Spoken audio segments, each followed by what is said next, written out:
दोस्तों welcome to my new blog. आज मैं आया हूँ गांधी आश्रम। तो यहाँ के बारे में मैं आपको दिखाता हूँ।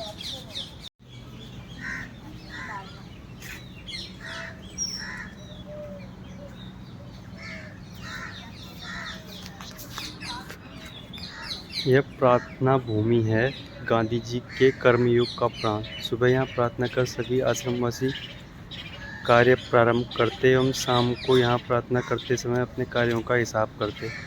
गांधी जी की कड़ी परीक्षा व कसौटी के समय यह स्थान सच्चे निर्णय या मंथन का साक्षी रहा है। ये जो जगह है जिसमें गांधी जी रहते थे, इसको हृदय कुंज बोलते हैं। और ये जगह में गांधी जी रहते थे। इधर अंदर जाने का रेस्ट्रिक्शन है, इसीलिए मैं अंदर नहीं जा पाऊँगा। यहाँ पे लिखा भी है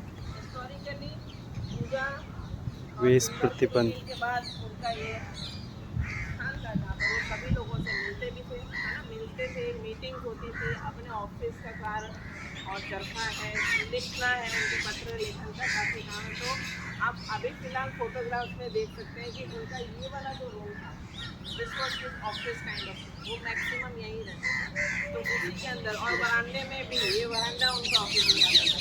वो मिलने आते थे, वो उनके काम होता था, वो करते थे, चरखा भी चलाते थे। एंड उनका चरखा और उनकी जो डेस्क है वो यहाँ रखी हुई है, यहाँ रखी हुई है। जब ये खुल जाएगा तो आप ऑन रिक्वेस्ट वो दिखा सकते हैं गेस्ट को, ठीक है। इसके बाद इस दरवाजे से अंदर जाएंगे, लेफ्ट हैंड साइड पे जो है वो कस्तूरबा जी का रूम है। एंड उसके बाद एक और रूम है जहाँ पर फीमेल गेस्ट जब आते थे तो वो यहीं रुकते थे।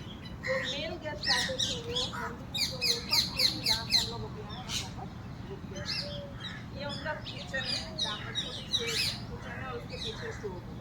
आप जब उस तरफ से जाएंगे तो पीछे वाला इलाका भी डेवलपमेंट आप, क्योंकि आप क्या जानना ज़रूरी है, जब आप आएंगे तब ये सब हट जाएगा और आपको अंदर लेके जाना है।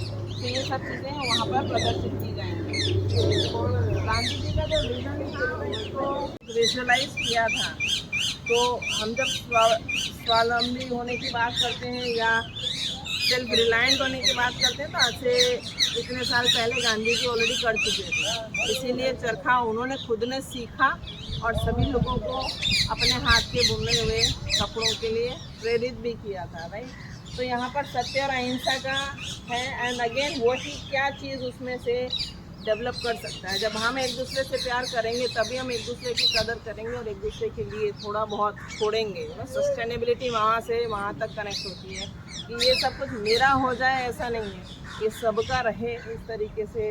ये पूरा सत्याग्रह का जो व्हील ऑफ लाइफ है उन्होंने हेल्प किया था, विनोबा जी ने हेल्प किया था इसको इंटरप्रेट करने के लिए कि उनका जो एक विज़न है इंडिया के लिए, all are equal and all should have equal benefit from nature, तो वो एक उनका विज़न था। विनोबा जी कब से कब तक रहे थे? तो 18 से लेकर 21 तक वो रहे थे।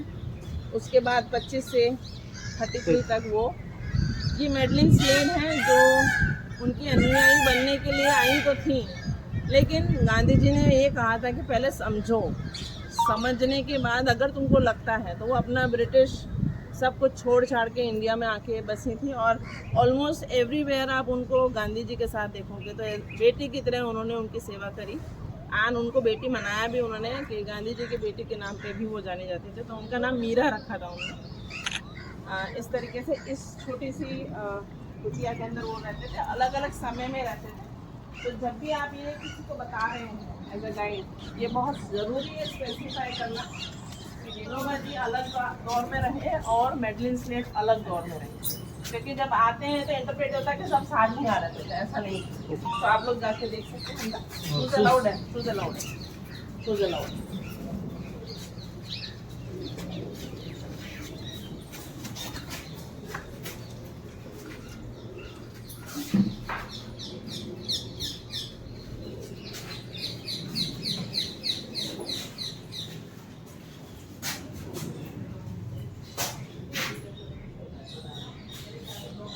गाय नंदिनी, गाय का नाम था, गाय का नाम था नंदिनी। नंदिनी शब्द का अर्थ, नंदिनी शब्द का अर्थ ये होता है कि जो मन को प्रफुल्लित करे, राइट। अब यहाँ पर जो आप भी बैठोगे तो आपको लगेगा सामने नदी बह रही है, यहाँ पर पेड़ पौधे चिड़िया हैं और मैं यहाँ पर हूँ। सो मीटिंग्स जब नेशनल एक्टिविटीज़ करवाई जाती थी या होती थी, लोग फ्रीडम फाइटर्स या जितने भी नेशनल लीडर्स थे यहाँ गांधी जी से मिलने आते थे, तो एक रमणीय एकदम जॉयफुल, एक पॉलिटिकली आप वहाँ पार्लियामेंट में बात कर रहे हो और एक यहाँ आ रहे हो, फ़र्क पड़ जाता है ना, नेचर के बीच बैठ के। तो इसलिए इसका नाम ही नंदिनी गेस्ट हाउस है, जहाँ पर रह के आपका मन प्रफुल्ल हो जाता है, राइट। सो अंदर अब जो एग्जिबिट्स हैं, वो जो गेस्ट यहाँ मिलने आते थे उनके एग्जिबिट्स हैं, हम लोग बता भी सकते हैं और सेल्फ रीडिंग के लिए भी कुछ स्कोप रखते हैं।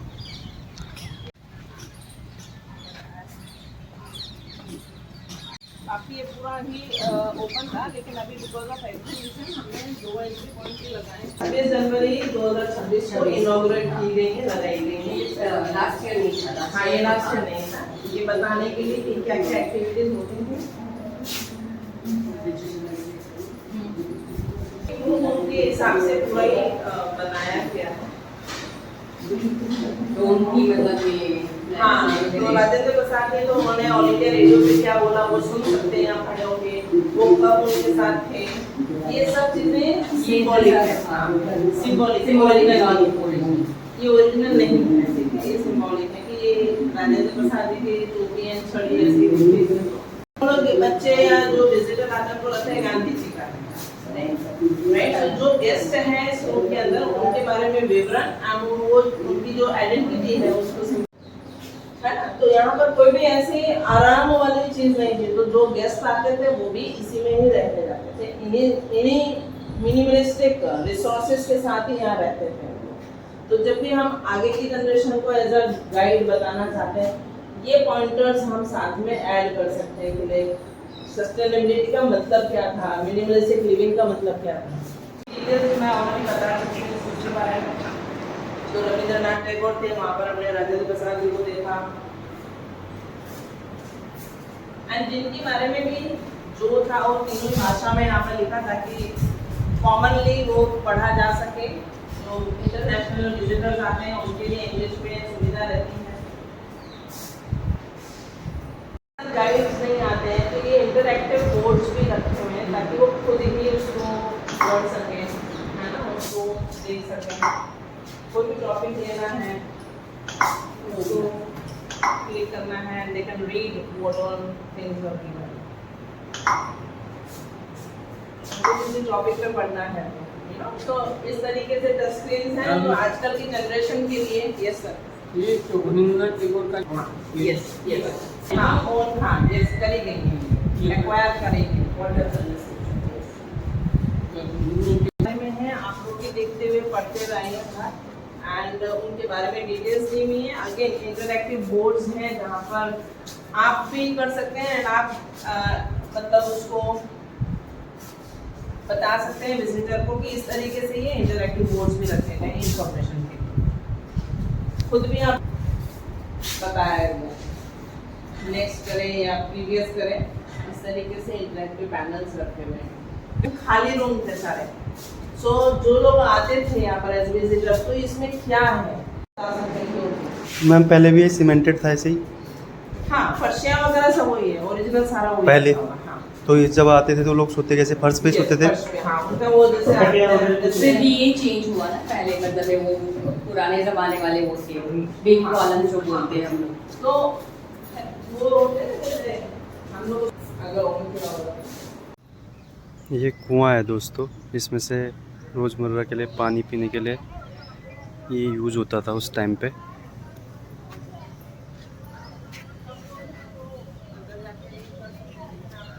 मैनेजर ऑफ दिस आश्रम इन शॉर्ट, ठीक है ना। और चरखा के इनोवेशन में भी उन्होंने काफ़ी कुछ योगदान दिया है। तो उनका जो निवास स्थान था उसको चरखा म्यूजियम में कन्वर्ट कर दिया। was this time, which is now book shop and khadi shop and archives वाली बिल्डिंग हो गई है ना। तो घर यहाँ है उनका एंड देन सभी लोग बट उनका मेन वही था अनटचेबिलिटी को हटाने के लिए। लाइक उनकी सिस्टर भी एक बार आई थी, उन्होंने मना कर दिया कि मैं खाना नहीं खाऊँ क्योंकि हर एक ने बनाया, तो बस आप जा सकते हैं। जिस चीज़ के लिए मैं खड़ा हूँ उस चीज़ को जब तक मैं ही नहीं फॉलो करूँ तो कैसे आएगा। तो उन्होंने इसीलिए कि खाना तो वही बनेगा, सादा खाना बनने का, खाना है खाएं, नहीं खाना है कोई बात नहीं। सो आश्रम के नियम होते हैं जो यहाँ हमने अंदर जाके पढ़े नहीं है। नियमावली पूछते हैं आश्रम की नियमावली क्या है, तीनों भाषा में लिखी हुई है। वो यहाँ का बनाया। गांधी जी को आश्रम बनाना था, ये स्थापना करनी थी, सबसे बड़ा रोल मदन भाई का था, क्योंकि मीटिंग्स करवाना, कौन इसको फंड करेगा, कहाँ से ज़मीन ली जाएगी, वो सारी मीटिंग्स मदन भाई का था। सो ये उनका निवास स्थान था, राइट। अब जो है उसको चरखा म्यूजियम के अंदर अलग अलग प्रदेशों से जो चरखे थे उसको यहाँ डेमोन्स्ट्रेट किए गए हैं, किस साइज़ के, कितने पतले धागे उसमें से बन सकते थे, उनकी डिटेल्स के साथ यहाँ पर हमने उसको रखा हुआ है। इसको होती थी वो चरखे से लेकर दूसरे सारे जो आप अपने एज अ गाइड आपकी ड्यूटी ये बताना है कि यहाँ पर किसी भी चीज़ को हाथ नहीं लगाना है, राइट। बच्चों के ग्रुप आते हैं बड़े बड़े, है ना, तो ये बताना हमारी ड्यूटी पे यहाँ पर हाथ नहीं लगाना। बट जैसे जो कानून का है, अब अंतर्राष्ट्रीय कानून तो नहीं होता है, तो जहाँ होता है तो ग्लोबल कानून होता है, जिस तरीके से करेंगे। अगेन क्लॉथ में खादी के अलग अलग जो फॉर्मेट्स हैं धागे के,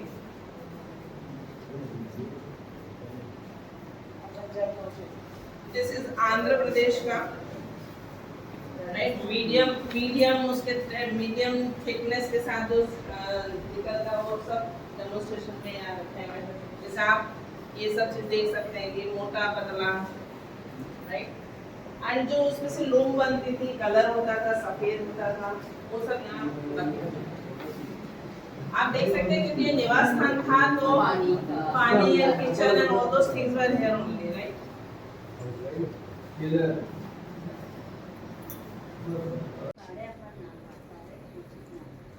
ભાડે આપણે કંઈક પાછળથી આપણે ધ્યાન આવવા